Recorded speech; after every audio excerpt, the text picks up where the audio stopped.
Hello viewers, সবাই কেমন আছো? নিশ্চয়ই তোমরা ভালো আছো। আর তোমাদের ভালোবাসায় আমি কিন্তু অনেক ভালো আছি। তো দেখতেই পাচ্ছ বন্ধুরা, আজকে আমি অনেক কিছু রান্না করেছি। তো তোমরা অনেকে বলতে পারো আপু রোজ রোজ রান্নার ভিডিও দেয়, একটা ন্যাকামি করে। আসলে রান্না করাটা আমার কাছে একটা শিল্প মনে হয়। এটা কারো কাছে ন্যাকামি মনে হতে পারে, বাট আমার কাছে কিন্তু খুব ভালোই লাগে। তো দেখতেই পাচ্ছ বন্ধুরা, আজকে আমি গরুর মাংস রান্না করেছি আলু দিয়ে। তারপরে এখানে আমি 4 পদের ভর্তা বানিয়েছি। আমার হাজব্যান্ড ধনেপাতা খায় না দেখে আমি গার্নিশ হিসেবে ধনেপাতা দিয়েছি।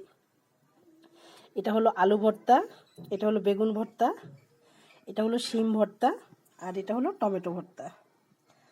আর সাথে করেছি আমি গুঁড়া মাছের চচ্চড়ি আলু দিয়ে। শিম রান্না করেছি আলু বেগুন দিয়ে চচ্চড়ি। আর এটা হলো লাফা শাক ভাজি। আর সবচেয়ে আমার কাছে স্পেশাল মনে হয়েছে উত্তরবঙ্গের এই তরকারিটা। এটা অনেকে প্যালকা বা শলকা বলে থাকে। আমার কাছে এটি খুব পছন্দের একটি খাবার। অনেকে এটি পছন্দ নাও করে থাকতে পারে, কিন্তু আমার কাছে খুব ভালো লাগে।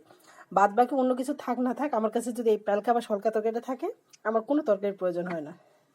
আর আমি বিকালের নাস্তার জন্য রান্না করেছি ছোলা। তো আজকের রান্নার মেনুতে আমার এই কয়েকটাই রান্না, দেখতেই পাচ্ছ বন্ধুরা।